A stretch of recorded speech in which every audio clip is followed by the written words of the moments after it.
Terkait dengan Hetina ini, tentu bukan hanya Hetina. Mereka yang sudah meninggal dunia, misalnya ada seorang kepala kampung. Bagaimana kepala kampung juga bisa menjadi sasaran? Lalu masih ada lagi dikatakan, masih ada sejumlah orang yang sampai sekarang belum ditemukan. Dalam catatan ini masih ada 4 orang. Menurut kurir yang mitra kami, masih ada 4 orang. 1 sudah ditemukan, 3-nya di mana?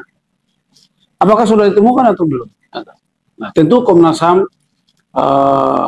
mendukung langkah-langkah untuk upaya penegakan hukum dalam rangka penciptaan Kamtibmas. Tapi kami tidak mendukung cara-cara operasi militer yang berpotensi mengakibatkan korban jiwa yang baru. Itu Komnas tidak mendukung, dan itu kita sangat menyayangkan cara yang dilakukan oleh Satgas Habima, karena itu akan menimbulkan korban baru. Nah, karena itu Prabowo harus membentuk task force, tim khusus yang bekerja membantu Presiden untuk menyelesaikan konflik di Papua. Kalau tidak, saya ingin mengatakan bahwa ini akan menjadi ancaman terbesar terhadap keutuhan Indonesia. Karena isu hak asasi manusia, isu kekerasan, itu bisa menarik solidaritas internasional untuk merongrong. Konflik bersenjata meningkat di Papua. Video ini mengulas pernyataan dan solusi Komnas HAM. Ketegangan dan kekerasan bersenjata antara aparat keamanan Indonesia dan Tentara Pembebasan Nasional Papua Barat Organisasi Papua Merdeka, TPNPB-OPM, terus meningkat dan menyebar di berbagai wilayah Papua, terutama di kawasan Pegunungan Tengah.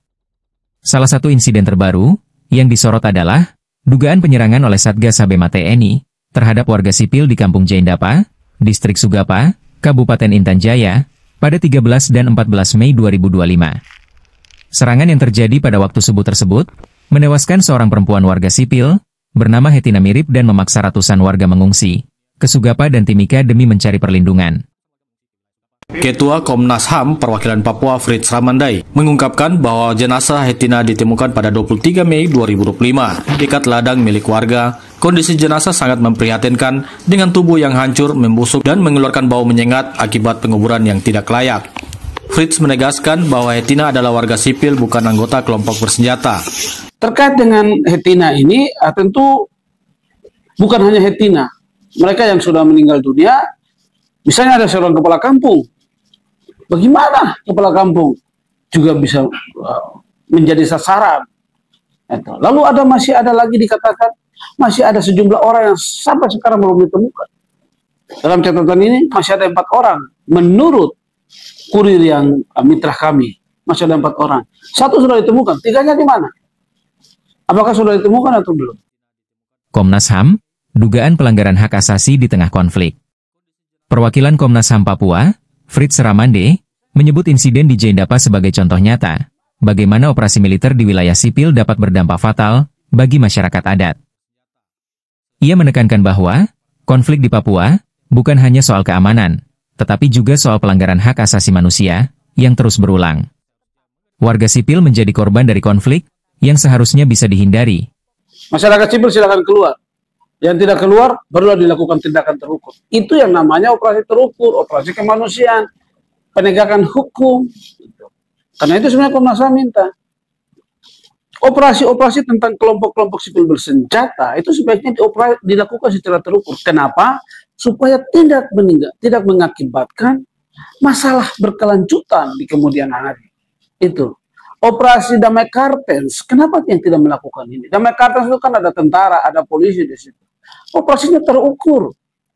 Komnas HAM mencatat bahwa sepanjang 2024 terjadi 113 peristiwa pelanggaran HAM di Papua, sebagian besar diantaranya terkait dengan kekerasan bersenjata. Kabupaten Intan Jaya menjadi wilayah dengan jumlah konflik tertinggi. Hingga bulan Mei 2025, intensitas konflik bersenjata sangat tinggi di Papua dibandingkan tahun-tahun sebelumnya. Konflik TNI dan TPNPB-OPM menyebar luas. Konflik antara aparat keamanan Indonesia dan TPNPB-OPM telah meluas ke sejumlah kabupaten, termasuk Intan Jaya, Enduga, Yahukimo, Pegunungan Bintang, dan Puncak. Operasi militer berskala besar, seperti Operasi Habema, dilancarkan sejak April 2025, setelah kelompok TPNPB mengklaim bertanggung jawab atas pembunuhan 17 warga yang diklaim oleh TPNPB sebagai aparat atau informan militer yang menyamar sebagai penambang. TNI merespons dengan operasi militer intensif, termasuk penggunaan drone bersenjata, serangan udara dengan helikopter, dan mortar di wilayah hutan dan kampung-kampung adat. Media dan saksi lapangan melaporkan pembakaran rumah-rumah warga dan bahkan penyerangan terhadap gereja yang dijadikan tempat perlindungan. Human Rights Watch dalam laporan terbarunya pada 29 Mei 2025, menyebut bahwa eskalasi konflik telah mengancam keselamatan ribuan warga sipil Papua, terutama masyarakat adat yang tinggal di kawasan pedalaman dan hutan. Pengungsian massal dan krisis kemanusiaan. Konflik ini telah menyebabkan gelombang pengungsian besar-besaran. Ribuan warga, termasuk anak-anak dan lansia, dilaporkan mengungsi ke wilayah Sugapa, Timika, dan bahkan ke kabupaten lain yang lebih aman. Para pengungsi kehilangan tempat tinggal, mata pencaharian, dan akses terhadap layanan dasar seperti makanan, air bersih, dan layanan kesehatan. Seorang pendeta gereja Kemah Injil di Sugapa melaporkan bahwa sebagian besar pengungsi saat ini tinggal di gereja atau balai desa, tanpa bantuan logistik yang memadai. Mereka datang hanya dengan pakaian di badan, dan trauma berat karena mendengar ledakan bom dan tembakan di kampung mereka. Siapa tuh kelompok rentan? Lanjut usia, perempuan, anak, dan kelompok disabilitas. Itu harus mendapat perlindungan. Nah, kita sangat sayangkan ketika tindakan ini cenderung membabi buta. Latar belakang konflik Papua, sejarah yang belum selesai. Konflik di Papua berakar dari ketidakpuasan masyarakat Papua atas integrasi wilayah mereka ke dalam Negara Kesatuan Republik Indonesia pada 1969, melalui penentuan pendapat rakyat (PEPRA) yang dinilai banyak pihak sebagai tidak representatif dan penuh tekanan militer. Sejak itu, gerakan perlawanan bersenjata dan non-kekerasan untuk penentuan nasib sendiri terus berkembang.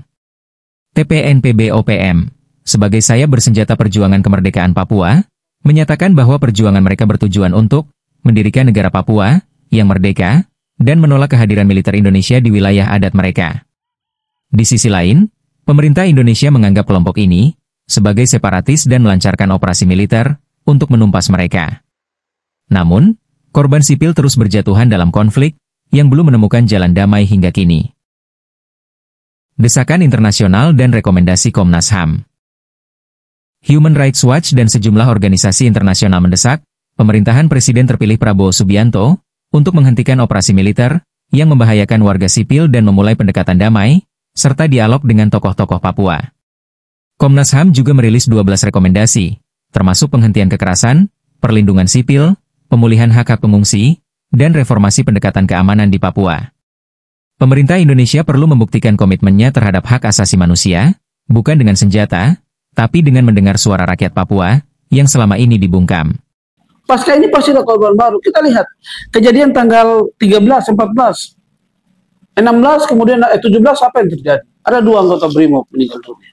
Karena itu Komnas sudah mengingatkan hati-hati. Karena pasti akan operasi yang sama. Mereka menyisir karena jaringan mereka itu tidak hanya ada di Intan Jaya, di daerah yang lain. Nah, karena itu sudah saatnya Komnas HAM selalu mengingatkan sejak beberapa bulan ini. Di tahun pertama Prabowo menjadi presiden, Prabowo harus membentuk task force untuk membantu Prabowo untuk menyelesaikan konflik. Karena kita sudah punya otonomi 25 tahun pertama tidak bisa menyelesaikan konflik. Ada pemekaran lagi. Pemekaran tidak bisa menyelesaikan konflik.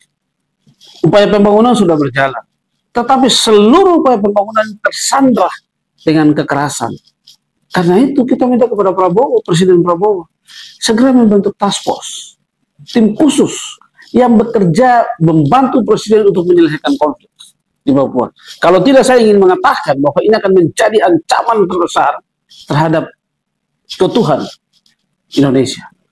Karena isu hak asasi manusia, isu kekerasan, itu bisa menarik solidaritas internasional untuk merongrong keutuhan bangsa ini.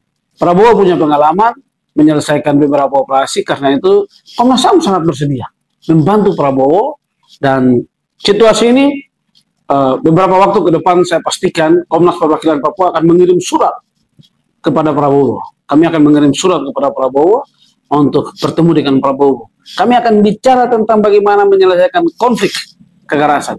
Karena upaya pembangunan itu tidak bisa menyelesaikan kekerasan di Papua, dan itu akan terus menambah panjang jumlah korban, lalu konflik tidak bisa terselesai. Otsus itu membuat konflik semakin besar di Papua, baik dari segi kualitas dan kuantitas. Banyak senjata masuk, banyak peluru masuk, kodap-kodap kelompok sipil bersenjata semakin banyak di berbagai wilayah. Bayangkan, ada 32 kodap.